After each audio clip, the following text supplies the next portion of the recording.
So we've been reflecting as Oxvloggers, and something we realise we keep on doing is using all this really weird Oxford terminology without even noticing it, which can make it sound a very alien place. So in this video, I thought I'd just go through some of it.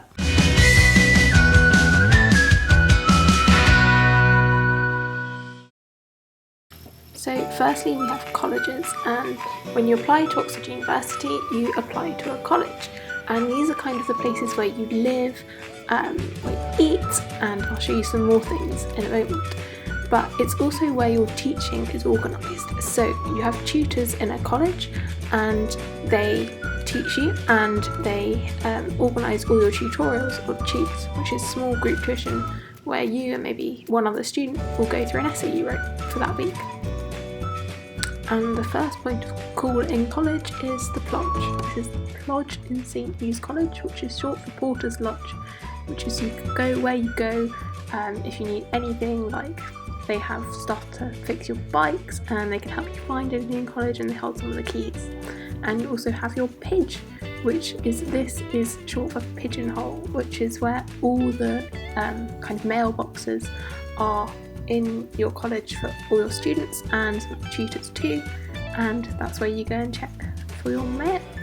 Next up is the JCR, which stands for Junior Common, and this is two things. It is one, this physical space, this is the St Hugh's JCR, but it also means the undergraduate student community. At St Hugh's, we have our bar below the JCR, and we also have what is known as bops, and those are parties in the college bar. At St Hugh's, they have them 3 times a term, and people dress up and just a nice evening. So another vital place in college is hall, and this is where you eat all your meals. Every college has one, and they vary in size and types of food, but they're generally really social. We also have formal hall for St Hugh's. This is every Tuesday, and it's a 3-course sit-down meal. These clips are actually from our Oxford stuff, so they're a bit more done up than usual. And there's always the option of early hall, which is before formal hall, if you just want normal dinner. So some colleges make their students wear gowns to formal hall. St Hugh's doesn't, but we do wear gowns and what is known as sub-Fusc to matriculation. So sub-Fusc is kind of what you see here. It's a gown and a suit or shirt and funny ribbon thing and skirt, and you wear it to matriculation, which is when you become a formal member of the university. It's a speech in the Sheldonian Theatre, which is this space here.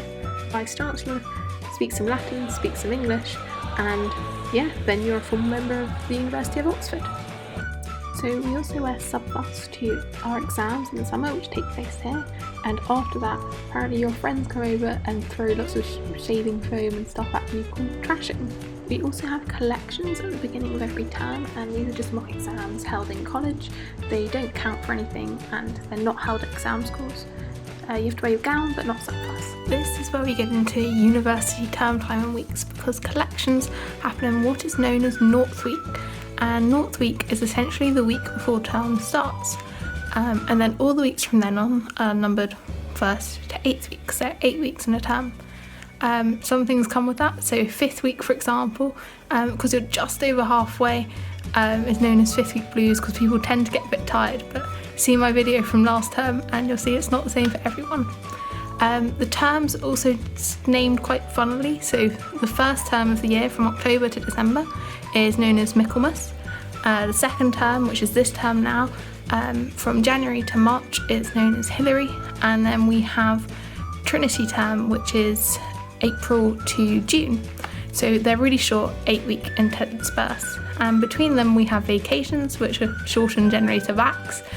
And in VACs you're away from Oxford, back home or wherever, and you're supposed to, they say, continue doing the same kind of level of work. You're told to vacate your rooms but not your mind, but let's be honest, everyone does have a lot of sleeping to do during those times. This also might explain the kind of name format of our videos, as this is HT1, so it's Hilary term, first week. Another thing you'll probably hear referred to a lot is a bod card, and this is a bod card. It's your university card, and it essentially gets you into every building you need to get into in Oxford. It's short for Bodleian, which is Bodleian Library, which is the main university library in Oxford. Here it is. It's a copyright library, so it has every book published in the UK, and this circular bit dome over here is called the Radcam, which is apparently quite intimidating but a very good place to study. So those are some of the main kind of extra Oxford words that I can think of. There are probably loads more, and actually I'd like to ask the other Oxvloggers if there's any they would add to my list, and if you guys have heard of any different ones, to comment them below and I'll see what I can do to find out what they are.